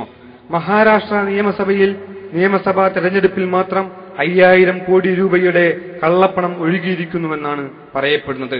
അടിസ്ഥാന വികസനത്തിന് പണമില്ലാത്തതിനാൽ ഇന്ത്യയുടെ മുഴുവൻ ദേശീയപാതകളും സ്വകാര്യവൽക്കരണ പ്രക്രിയ നടപ്പാക്കുമ്പോൾ തന്നെയാണ് സ്പെക്ട്രം അഴിമതിയിൽ 60,000 കോടി രൂപ ഖജനാവിന് നഷ്ടമുണ്ടാക്കിയ അഴിമതി പുറത്തുവരുന്നത്. അതിന് ബഹുമാന മന്ത്രി പുങ്കവന്റെ മറുപടി ഇന്ത്യൻ രാഷ്ട്രീയത്തിന്റെ സത്യാവസ്ഥ വെളിപ്പെടുത്തി തരുന്നുണ്ട്. കഴിഞ്ഞ NDA ഭരണകാലത്ത് ടെലികോം അഴിമതിയിൽ 1.6 ലക്ഷം കോടി രൂപ വെട്ടിപ്പ് നടത്തിയിട്ടുണ്ട് എന്നാണ് അദ്ദേഹം പറയുന്നത്. അതുകൊണ്ട് അത്രയൊന്നുമല്ലല്ലോ എന്റെ അഴിമതി എന്ന് സാരം. ഇന്ത്യയെ കട്ടുമുടിച്ച് സ്വിസ് ബാങ്കിൽ സൂക്ഷിച്ചിരിക്കുന്ന പണം 170 ലക്ഷം കോടി രൂപ വരുമത്രേ. ജനാധിപത്യത്തിന്റെ അടിത്തറയായ സംവാദങ്ങൾക്കും ചർച്ചകൾക്കും പാർലമെന്റ് വേദിയാകാത്തതിന്റെ കാരണങ്ങൾ കിടക്കുന്നത് ഇത്തരം ഇടങ്ങളിലാണ്. അംഗങ്ങളുടെയും പാർട്ടികളുടെയും ഉത്തരവാദിത്തരഹിതമായ പെരുമാറ്റങ്ങൾ പാർലമെന്റിന്റെ അകത്തളങ്ങളെ മലീമസമാക്കുന്നത് വാർത്തയല്ലാതായിരിക്കുന്നു. MP ഫണ്ടിന്റെ കനം 2 കോടിയിൽ നിന്ന് 5 കോടിയായി വർദ്ധിപ്പിച്ചു കിട്ടിയതിന്റെ മേളക്കൊഴുപ്പിൽ പാർലമെന്റിൽ ജനതാൽപര്യങ്ങൾ ബലികഴിക്കപ്പെടുന്നത് ആരും കാണുന്നില്ല. വിദേശ രാജ്യങ്ങളുമായുള്ള മുഴുവൻ കരാറുകളും നടപ്പാക്കണമെങ്കിൽ പാർലമെന്റിൽ ചർച്ച ചെയ്ത് അംഗീകരിക്കപ്പെടണമെന്ന നിയമനിർമ്മാണം ഈ വർത്തമാന കാലഘട്ടത്തിൽ അനിവാര്യമായിരിക്കുന്നു. ഒപ്പിടുന്ന കരാറുകളെക്കുറിച്ച് നിർണിത കാലയളവിൽ പാർലമെന്റ് കമ്മിറ്റി പഠിക്കുകയും പുനരാലോചന നടത്തുകയും വേണ്ടതുണ്ട്. അപ്പോഴാണ് പാർലമെന്റ് അതിന്റെ അധികാരപൂർണതയിൽ സ്ഥാപിതമാവുക. ജനാഭിലാഷത്തിനും രാജ്യതാൽപര്യത്തിനും വിരുദ്ധമായ വ്യവസ്ഥകൾ കരാറുകളിൽ ഉൾപ്പെടുന്നുണ്ടെങ്കിൽ അതിന്റെ കാരണങ്ങൾ കൃത്യമായി കണ്ടെത്തി പരിഹാരം ഉണ്ടാകേണ്ടതാണ്. ആഗോളീകരണത്തിന്റെ രണ്ടാം ഘട്ടത്തിൽ കൂടുതൽ ജനങ്ങൾ അധികാരവൃത്തത്തിൽ നിന്ന് പുറന്തള്ളപ്പെടുകയാണ്. ഇന്ത്യയിലെ അടിസ്ഥാന ജനവിഭാഗങ്ങളിൽ ഭൂരിഭാഗവും വർത്തമാനകാല രാഷ്ട്രീയ നേതൃത്വത്തിൽ അവിശ്വസിക്കുകയും തങ്ങളുടെ പൗരത്വത്തിന്റെ അർത്ഥത്തെക്കുറിച്ച് സംശയിക്കുകയും ചെയ്യുന്നു. കാശ്മീർ, നാഗാലാൻഡ്, മണിപ്പൂർ, ആസാം, മാവോയിസത്തിന്റെ മറവിലെ ആദിവാസി ദളിത് വേട്ട, ഭീകരവാദത്തിലെ മുസ്ലിം വേട്ട, ഒരു ദേശത്തിനുള്ളിലെ ജനങ്ങളെ ശത്രുവായി പ്രഖ്യാപിച്ച് വേട്ടയാടുന്നതിന്റെയും ജനതയിൽ ഒരു വിഭാഗം ദേശവിരുദ്ധരാകുന്നതിന്റെയും കാരണങ്ങൾ ബാഹ്യമായി മാത്രമല്ല ആന്തരികമായും നാം അന്വേഷിക്കേണ്ടതുണ്ട്. 6 പതിറ്റാണ്ട് കഴിഞ്ഞിട്ടും ആദിവാസികളും ദളിതുകളും ന്യൂനപക്ഷങ്ങളും അധികാരത്തിന്റെ വൃത്തത്തിൽ നിന്ന് മാത്രമല്ല അവരുടെ സ്വന്തം ആവാസ വ്യവസ്ഥയിൽ നിന്ന് തന്നെ ആട്ടിപ്പായിക്കപ്പെടുകയാണ്. വികസനത്തിന്റെ, വ്യവസായവൽക്കരണത്തിന്റെ, വൻകിട ഖനനങ്ങളുടെ, വംശീയ വിദ്വേഷത്തിന്റെ, ജാതീയ ഭ്രാന്തിന്റെ ഇരകളാകാൻ വിധിക്കപ്പെട്ടവരാണവർ. 40 കോടിയിലധികം ജനങ്ങൾ നിരക്ഷരതയിലും കടുത്ത ദാരിദ്ര്യത്തിലും അകപ്പെട്ടതിന്റെ കുറ്റവാളികൾ അവരല്ലല്ലോ. കോമൺവെൽത്ത് ഗെയിംസിന് കോടിക്കണക്കിന് രൂപ ധൂളിയാക്കുമ്പോൾ സ്കൂളില്ലാതെ, റോഡുകളില്ലാതെ, വൈദ്യുതിയില്ലാതെ, പ്രാഥമിക ആരോഗ്യ കേന്ദ്രങ്ങളില്ലാതെ ഡൽഹിക്ക് ഒരു വിളിപ്പാടകലെ ബദർപൂർ ഖാദർ പ്രദേശം രാഷ്ട്രീയ നേതൃത്വം കാണാതെ പോകുന്നതിന്റെ കുറ്റവും നിരക്ഷരായ അവിടുത്തെ ജനങ്ങൾക്കല്ലല്ലോ. ലോകത്തിലെ അണക്കെട്ടുകളിൽ ഏകദേശം 40% സ്ഥിതി ചെയ്യുന്നത് ഇന്ത്യയിലായിട്ടും 1/5 ജനങ്ങൾക്ക് ശുദ്ധജലം കിട്ടാതാവുന്നതിനെ പഴിക്കേണ്ടത് ആരെയാണ്? ആഗോളീകരണാനന്തര ഇന്ത്യയിൽ 2 കോടി ജനങ്ങളാണ് വികസനത്തിന്റെ പേരിൽ ഊരുകൾ നഷ്ടപ്പെട്ട് തെണ്ടി ജീവിതം നയിക്കുന്നത്. തലമുറകളോളം നിരന്തരം അവകാശ ധ്വംസനത്തിന്റെ തീക്ഷ്ണമായ അനുഭവങ്ങൾ മാത്രം പറയാൻ കഴിയുന്ന ഈ ജനതകളെ നിങ്ങൾക്ക് മാവോവാദികളൊന്നും തീവ്രവാദികളൊന്നും വിളിച്ച് വെടിവെച്ചു കൊല്ലാം. ഒരു അക്രമത്തെയും ന്യായീകരിക്കുകയല്ല. പക്ഷേ എല്ലാ ആക്ഷേപങ്ങൾക്കും വിമർശനങ്ങൾക്കും ശേഷം മറന്നുപോകാൻ പാടില്ലാത്ത ചോദ്യമുണ്ട്. ഛത്തീസ്ഗഡിലെയും ഒറീസയിലെയും ആന്ധ്രയിലെയും ബംഗാളിലെയും ദളിതുകളും ആദിവാസികളും എന്തുകൊണ്ടാണ് രാജ്യത്തിന്റെ ശത്രുപട്ടികയിലെത്തിയത് എന്ന്. മാധ്യാനന്തര ഇന്ത്യൻ രാഷ്ട്രീയത്തിൽ അദ്വാനി ആരോപിച്ചതുപോലെ മൻമോഹൻ സിംഗ് ദുർബലനല്ല. ഇടതുപക്ഷത്തിന്റെയും പ്രാദേശിക കക്ഷികളുടെയും സമ്മർദ്ദങ്ങളിൽ നിന്ന് മുക്തനാണ് പ്രധാനമന്ത്രിയും കോൺഗ്രസും. ആഗോളവൽക്കരണത്തിന്റെ 2ാം ഘട്ടത്തിൽ ഉദാരീകരണ നയങ്ങളിൽ കുറ്റബോധമില്ലാതെ വിഹരിക്കുകയാണ് പുതിയ സർക്കാർ.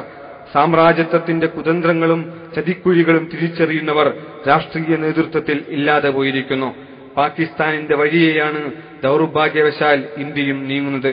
പ്രമുഖ പ്രതിപക്ഷം തീവ്ര ദേശീയത ജീവമായി കാണുന്ന സംഘ് രാഷ്ട്രീയമാണ്.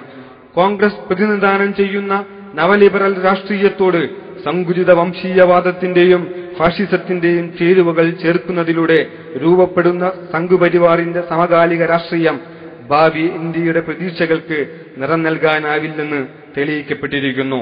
എല്ലാ ചിന്തൻ ബൈഠക്കിനും ശേഷം കൂടുതൽ തീവ്രമാകുന്നതെങ്ങനെയെന്ന അപകടകരവും ഇന്ത്യ തള്ളിക്കളഞ്ഞതുമായ വഴിയല്ലാതെ മറ്റൊന്നും അവർക്ക് സ്വീകരിക്കാനാവുന്നില്ലെന്നത് തന്നെയാണ് അവരുടെ ജനിതക തകരാറ്. രാജ്യത്തിന്റെ പരമാധികാരവും സാധാരണക്കാരന്റെ ജീവിതവും കൊള്ളയടിക്കപ്പെട്ട കാലത്ത് ഇടതുപക്ഷ രാഷ്ട്രീയത്തിനും പ്രാദേശിക ജാതി സാമുദായിക രാഷ്ട്രീയത്തിനും എന്ത് സംഭവിച്ചുവെന്ന അന്വേഷണവും പുതിയ രാഷ്ട്രീയ പരിഹാരം തേടുന്നതിൽ അനിവാര്യമാണ്.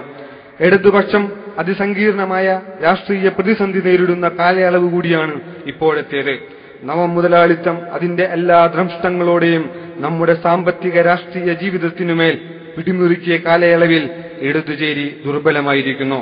മറ്റൊരർത്ഥത്തിൽ ആഗോളവൽക്കരണത്തെ എതിർക്കുന്നതിൽ മുഖ്യധാര ഇടതുപക്ഷം പരാജയപ്പെട്ടിരിക്കുന്നു. അതെങ്ങനെ സംഭവിച്ചു എന്നതിന്റെ മികച്ച പഠനോപകരണമാണ് ബംഗാളിലെ തുടർച്ചയായ 30 വർഷത്തെ ഭരണം.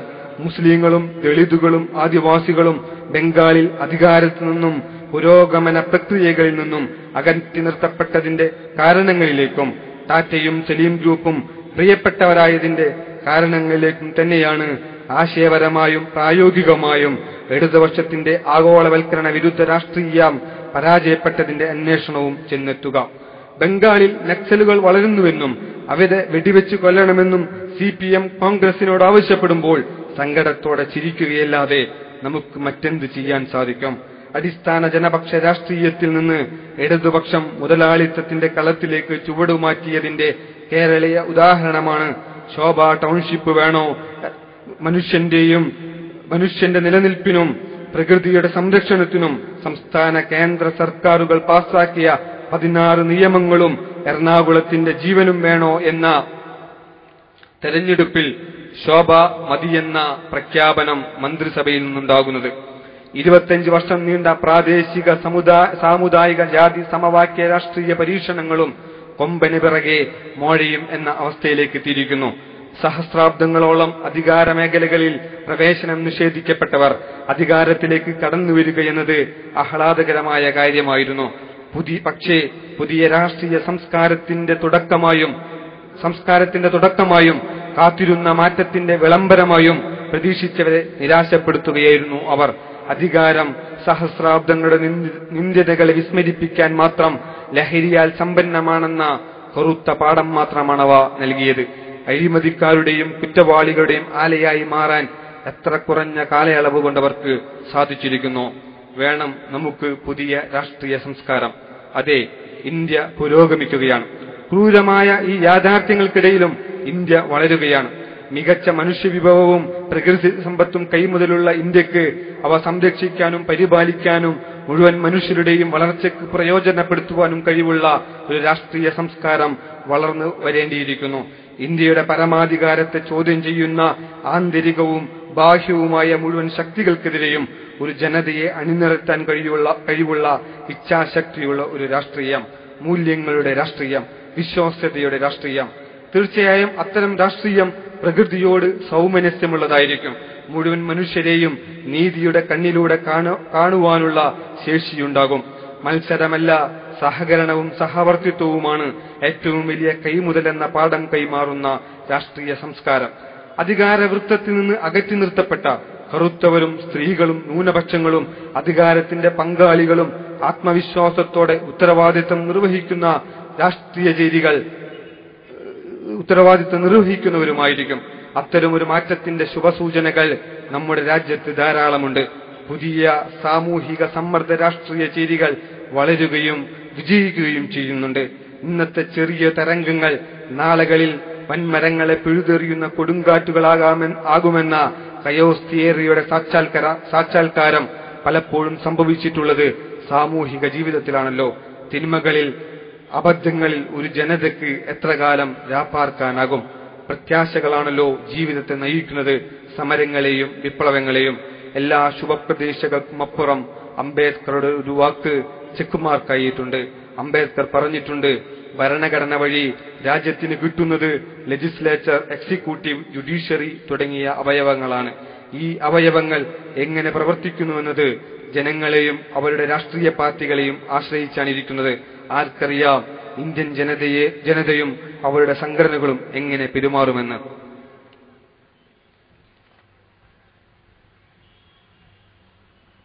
പതിനഞ്ച് മിനിറ്റ് കൊണ്ട്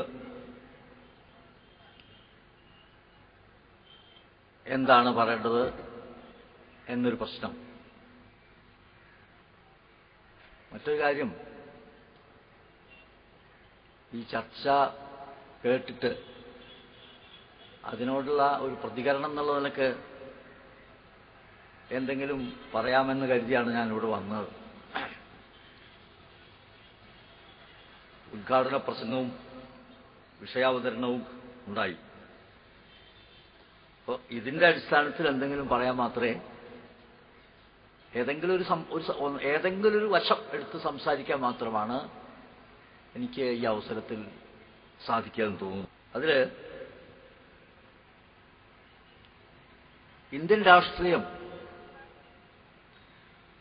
വളരെ പ്രധാനപ്പെട്ട, ഒരുപക്ഷെ സ്വാതന്ത്ര്യാനന്തര കാലത്തെ ഏറ്റവും പ്രധാനപ്പെട്ട ഒരു വഴിത്തിരിവിൽ വന്ന് നിൽക്കുകയാണെന്നുള്ളത് ശരിയാണ്. എന്താ വഴിത്തിരിവ്? ഇന്ത്യയുടെ അധികാര വ്യവസ്ഥ, പാർലമെന്ററി ജനാധിപത്യത്തിന്റെ രൂപത്തിലുള്ള അധികാര വ്യവസ്ഥ. ആ അധികാര വ്യവസ്ഥ, ഏതൊരധികാരവും വർഗാധികാരമാണ്. രാഷ്ട്രീയം എന്ന് പറയുന്നത് വർഗസംഘർഷത്തിന്റെ ഒരു ആവിഷ്കാരമാണ്, ഒരു എന്താ പറയുക, ഒരു ആർട്ടിക്കുലേഷനാണ്, അല്ലെങ്കിൽ ഒരു മാനിഫെസ്റ്റേഷനാണ്. പാർലമെന്ററി ജനാധിപത്യം എന്ന് പറയുന്നത് തന്നെ ജനാധിപത്യം എന്ന് പറയുന്നത് ജനാധിപത്യത്തിന്റെ ഉള്ളിൽ യഥാർത്ഥത്തിൽ വർഗാധിപത്യം തന്നെ. പക്ഷേ ഈ ജനാധിപത്യത്തിന്റെ ബാഹ്യരൂപത്തിലുള്ള അധികാര ഘടനയ്ക്കകത്ത്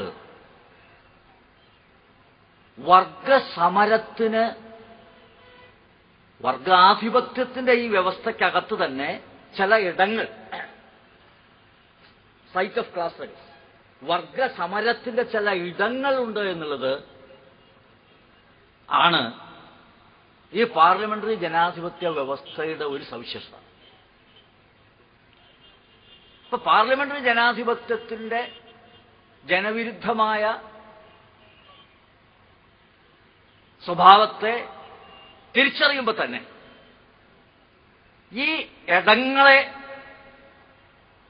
ഇടവേളകളെ, പഴുതുകളെ എങ്ങനെ വർഗസമരത്തിന്റെ വേദികളാക്കി മാറ്റാം എന്ന ഒരു പരീക്ഷണമാണ് ഒരുപക്ഷെ ലോക ചരിത്രത്തിലെ തന്നെ ഏറ്റവും ഗംഭീരം എന്ന് ഞാൻ വിശ്വസിപ്പിക്കുന്ന പരീക്ഷണമാണ് ഒന്നാമത്തെ പൊതു തെരഞ്ഞെടുപ്പ് മുതൽ ഇന്ത്യയിലെ കമ്മ്യൂണിസ്റ്റുകാർ നടത്തിയത്. ആ പരീക്ഷണത്തിന്റെ വിജയങ്ങളും പരാജയങ്ങളും, തീർച്ചയായിട്ടും അതിൽ വിജയങ്ങളുമുണ്ട്, പരാജയങ്ങളും വിലയിരുത്താം. പക്ഷേ പരാജയത്തിന്റെ എന്താ പറയാ പരമ്പര തന്നെ നമുക്ക് ചൂണ്ടിക്കാണിക്കാൻ കഴിയുമെങ്കിലും എന്താണ് മേഘമാലയ്ക്കിടയിൽ വെള്ളിരേഖ എന്ന് പറയുന്നത് പോലെ ഈ പരാജയ പരമ്പരകൾക്കിടയിൽ ഉജ്ജ്വലമായ നേട്ടങ്ങളുടെ തേജസ്സാർന്ന സന്ദർഭങ്ങളും ഈ കഴിഞ്ഞ 60 കൊല്ലത്തെ രാജ്യത്തിന്റെ ചരിത്രത്തിൽ ഇടതുപക്ഷം എഴുതി വച്ചിരുന്നു. ഒരാൾക്കും എന്ന് പറഞ്ഞാൽ കമ്മ്യൂണിസ്റ്റ് വിരോധം കൊണ്ട് കണ്ണു പൊട്ടിയ ആളുകൾക്ക് പോലും പക്ഷെ വേദികളിൽ വന്ന് പ്രസംഗിക്കുമ്പോൾ പറയാം, പക്ഷെ വീട്ടിൽ ഒറ്റയ്ക്ക് ഏകാന്തതയിൽ തന്നെ ഒന്ന് പരീക്ഷണത്തിന് വിധേയമാക്കുന്ന സമയത്ത് നിഷേധിക്കാൻ കഴിയാത്ത പരമമായ സത്യങ്ങളാണ്. ഇവിടെ കേരളത്തെയും ബംഗാളിനെ പറ്റിയൊക്കെ പറഞ്ഞു. എന്താ കേരളത്തിന്റെ സ്ഥിതി ഉണ്ടായിരുന്നത്? എങ്ങനെയാ മാറി മറിഞ്ഞത്? മതസംഘടനകളും സമുദായ സംഘടനകളുടെയും പ്രവർത്തന ഫലമായിട്ടാണ് ആധുനിക കേരളം രൂപപ്പെട്ടത്. ഇവിടെ പറഞ്ഞതുപോലെ സാർവത്രിക വിദ്യാഭ്യാസം ഉണ്ടായത്, സ്ത്രീകൾക്ക് വിദ്യാഭ്യാസം ഉണ്ടായത്, ഭൂപരിഷ്കരണം വന്നത്, കുടിയടപ്പ് കിട്ടിയത്, ജാതി മേധാവിത്വത്തിന്റെ പല്ലും നഖവും കൊഴിഞ്ഞുപോയത്, ഇതൊക്കെ ഏതെങ്കിലും ഇന്ദ്രജാലം കൊണ്ടോ മന്ത്രവാദം കൊണ്ടോ സംഭവിച്ചതല്ലല്ലോ. ഞാൻ വിശദാംശങ്ങളിലേക്ക് പറയേണ്ട ആവശ്യമില്ല. ഒന്ന് പറഞ്ഞിട്ട് വേണം അവിടേക്ക് വന്നു. ഞാൻ വിശദാംശങ്ങളിലേക്ക് പോകണില്ല. ഞാൻ പറഞ്ഞു മാറ്റത്തിന്റെ ഒരു ഘട്ടമാണ്. എന്താ മാറ്റത്തിന്റെ ഘട്ടം? ഈ പാർലമെന്ററി ജനാധിപത്യം എന്ന ഈ അധികാര ഘടനയ്ക്കകത്തുള്ള വർഗസമരത്തിന്റെ വേദികൾ ചുരുങ്ങി വരുന്നു എന്ന് പറഞ്ഞാൽ പഴുതടക്കിയാന്ന് പറയുന്നു. ഈ പഴുതടക്കിയാണ് ജനശത്രുക്കൾ അവരുടെ ഇടയ്ക്കുള്ള പഴുതൊക്കെ അടച്ച് ഈ ജനങ്ങൾക്ക് അവരുടെ അഭിലാഷങ്ങൾക്ക് ഒരിടവും അനുവദിക്കില്ല എന്ന നിർബന്ധ ബുദ്ധിയോടുകൂടി കുറെ കൂടി കർക്കശമായ രീതിയിൽ പെരുമാറുന്ന ഒരു സാഹചര്യം വന്നിരിക്കുന്നു.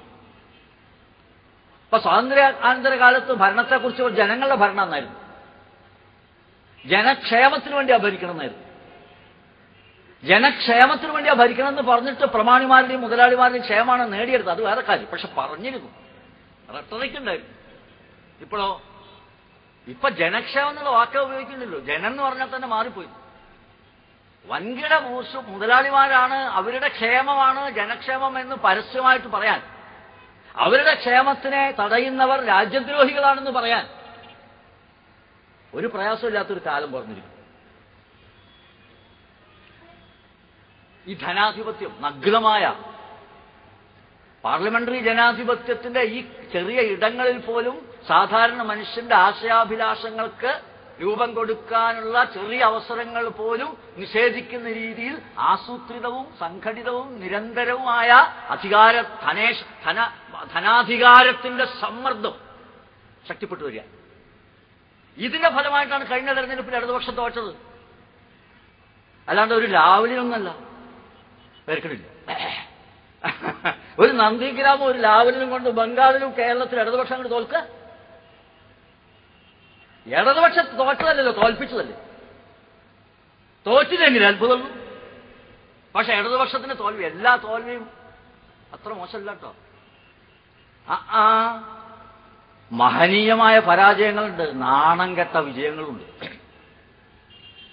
ഇവിടെ പറഞ്ഞല്ലോ എന്തായിരുന്നു തെരഞ്ഞെടുപ്പിന്റെ സന്ദർഭം. ഞാൻ ആ കാര്യം കൂടി പറഞ്ഞ അവസാനം പറയട്ടെ, എങ്ങനെ കുറയാ പറയും, നമുക്കൊക്കെ എല്ലാവർക്കും ധാരാളം പറയാലോ. അവിടെ ഞാൻ ഒരൊറ്റ കാര്യം കൂടി പറഞ്ഞ് അവസാനിപ്പിക്കാം. കഴിഞ്ഞ തെരഞ്ഞെടുപ്പിൽ 2 സ്ലോഗനാണ് ഞങ്ങൾ മുന്നോട്ട് വെച്ചു. ഒന്ന്, BJP അധികാരത്തിൽ വരുന്നത്, തിരിച്ചു വരുന്നത് തടയുക. കോൺഗ്രസ് അധികാരത്തിൽ തുടരുന്നത് തടയുക. ഇതിനുള്ള ഒരു ടാക്ടിക്സ് എന്നുള്ള നിലയ്ക്കാണ് ഒരു തേർഡ് ഫ്രണ്ട് ഉണ്ടാക്കിയത്. ഈ തേർഡ് ഫ്രണ്ട് പരാജയപ്പെട്ടു, ഇടതുപക്ഷവും പരാജയപ്പെട്ടു. പക്ഷെ ഞങ്ങൾ തോറ്റത് BJPയുടെ തോൽവി ഉറപ്പാക്കിയിട്ടാണ്. ഞങ്ങൾ തേർഡ് ഫ്രണ്ട് ഉണ്ടാക്കിയില്ല വെച്ചാൽ ഇന്ത്യൻ രാഷ്ട്രീയത്തിലെ സ്ഥിതി ഇതാണോ? ഞങ്ങളുടെ കൂടെ ആർക്കായിരുന്നു? ഒരു വിശ്വാസമില്ലാത്തവരായിരുന്നു. ശരിയാ, ജയലളിത, മായാവതി, ചന്ദ്രബാബു നായിഡു, BJDയുടെ എന്താ നമ്മുടെ പട്നായക്. പക്ഷെ ഇവരൊക്കെ കഴിഞ്ഞ തെരഞ്ഞെടുപ്പിൽ NDAയുടെ കൂടെയായിരുന്നു. ആ NDAയുടെ കൂടെ നിന്ന് ശക്തികളെ ഇടതുപക്ഷത്തിന്റെ നേതൃത്വത്തിൽ ഒരു 3ാം മുന്നണി എന്ന പ്ലാറ്റ്ഫോം ഉണ്ടാക്കി അടർത്തിയെടുത്തിട്ടില്ലായിരുന്നുവെങ്കിൽ ദേശീയ രാഷ്ട്രീയത്തിന്റെ ജനവിധി ഇതാവുമല്ല കേട്ടോ. ഇപ്പോ ഇവിടെ പറഞ്ഞല്ലോ എന്താണ്, BJP ആ ഗതികേടിലാണ്. മനസ്സിലാവുണ്ടോ? വളരെ പ്രതിസന്ധിയിലാണ്. പ്രതിസന്ധി ആ BJP നേരിടാൻ ഇത്രയും ആഴമേറിയ ഒരു പ്രതിസന്ധി എന്ന് പറഞ്ഞാൽ, ഒന്ന് പറഞ്ഞാൽ 6 മാസം മുമ്പ് തെരഞ്ഞെടുപ്പൊന്ന് കഴിഞ്ഞോട്ടെ, വോട്ടൊന്ന് എണ്ണിക്കോട്ടെ, എന്നാൽ നാടകത്തിൽ അരങ്ങത്ത് റെഡിമെയ്ഡായിട്ട് വേഷമൊക്കെ കെട്ടിയതിനു ശേഷം കർട്ടൻ ഉയർന്നിട്ട് വേണം സ്റ്റേജിലേക്ക് വരാൻ എന്ന് പറഞ്ഞ് കാത്തിരിക്കുന്ന, എല്ലാ വേഷവിധാനങ്ങളോടും കൂടി സൈഡ് കർട്ടന്റെ പിന്നിൽ കാത്തിരിക്കുന്ന നടീനടന്മാരെ പോലെ അരങ്ങത്ത് വന്ന് പ്രധാനമന്ത്രി കസേരയിലിരിക്കാൻ വേഷം കെട്ടി ഒരുങ്ങി നിൽക്കുകയായിരുന്നു അദ്വാനി 6 മാസം മുമ്പ്. ആ അദ്വാനി ഇന്ന് ഇന്ത്യൻ രാഷ്ട്രീയത്തിൽ ഒരു അനാഥനെ പോലെ അലയുന്നുണ്ടെങ്കിൽ അതിന് നിങ്ങൾ നന്ദി പറയേണ്ടത് ഇടതുപക്ഷത്തിന്റെ രാഷ്ട്രീയ ഇടപെടലിനോടാ. ആർക്കാത് നിഷേധിക്കാൻ പറ്റുക?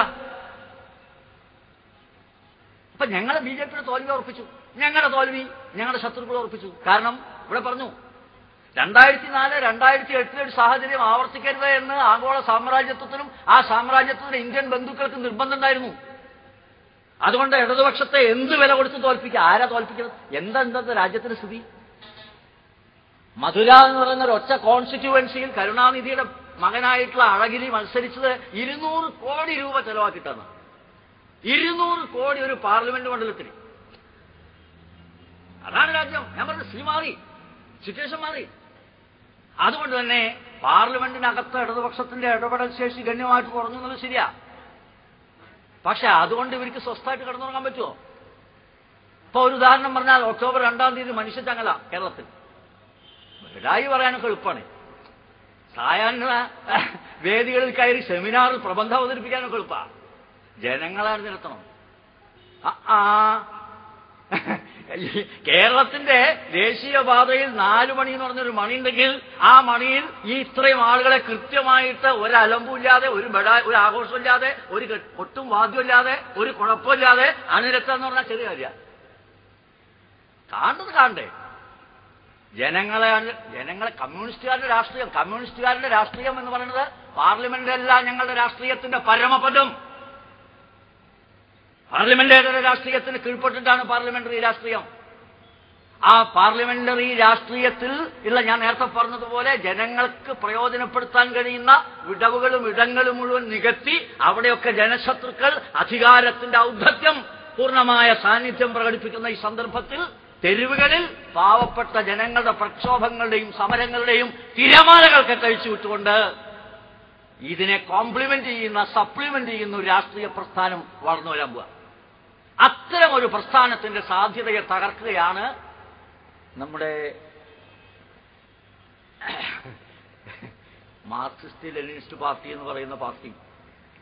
അതുപോലെ തന്നെ ഇപ്പൊ കേരളത്തിൽ വേറൊരു സംഘടന ഉണ്ടായിട്ടുണ്ട്, ദളിത് മനുഷ്യാവകാശ സംഘടന എന്ന് പറഞ്ഞാൽ ദളിതനല്ലാത്തൊരു മനുഷ്യന് പകൽ വെളിച്ചത്തിൽ പരസ്യമായി ജീവിക്കാനുള്ള സ്വാതന്ത്ര്യം പിടിച്ച് വലിച്ചെടുത്തിട്ടാണ് ദളിതന്റെ മനുഷ്യാവകാശം സംരക്ഷിക്കുന്നത് എന്ന് പറയുന്ന ഒരു അവസ്ഥ ആലോചിച്ചു. എന്തിനാ ഇതെന്നറിയാം? ഇതെന്തിനാ ഇത്തരം വലിയ പ്രക്ഷോഭ സമരങ്ങളിൽ അണിനിരക്കേണ്ടതാരാ? ഇത്തരം വലിയ പ്രക്ഷോഭ സമരത്തിൽ അണിനിരക്കേണ്ടത് ഗോകുല ഗോപാലന്മാരല്ല, ഈ പാവപ്പെട്ട ജനങ്ങളാ.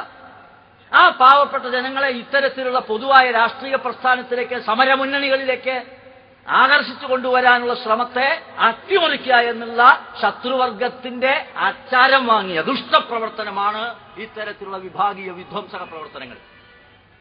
മാവോയിസ്റ്റുകളെ വെടിവെച്ച് കൊല്ലണമെന്ന് പറഞ്ഞു. മാവോയിസ്റ്റുകൾ മാർക്സിസ്റ്റുകാരെ കണ്ടോളം വെച്ച് വെട്ടിക്കൊല്ലുമ്പോൾ സംസ്കൃത ശ്ലോകം ചൊല്ലിയാൽ മതി. മാവോയിസ്റ്റ് എഴുതി വെച്ച വിപ്ലവകാരിയൊന്നാവില്ല, അവർക്കില്ല. ഞാൻ എൻ്റെ എനിക്ക് പോകണില്ല. അപ്പൊ അതുകൊണ്ട് ഇതാണ് ഇന്ത്യൻ രാഷ്ട്രീയത്തിന്റെ സ്ഥിതി. കൂടുതൽ കൂടുതൽ ജനങ്ങളെ അണിനിരത്തി ജനകീയ പ്രശ്നങ്ങളും പരിഹരിക്കുന്നതിനുള്ള പ്രക്ഷോഭങ്ങളും സമരങ്ങളും നടത്തി ധനശക്തിയെ ജനശക്തി കൊണ്ട് നേരിടുക. പരാജയം ഉണ്ടാവും, ചവിട്ടി അരിക്കപ്പെടും. പക്ഷേ ആ പരാജയങ്ങൾ ഇവിടെ പറഞ്ഞതുപോലെ വലിയ വിജയത്തിന്റെ, ഗംഭീരമായ വിജയങ്ങളുടെ മുഖവുരയായിരിക്കുമെന്ന കാര്യത്തിൽ എനിക്ക് ഒരു സംശയം. ഞാൻ നിർത്തുക. 15 മിനിറ്റ് ആയിട്ടില്ലേ?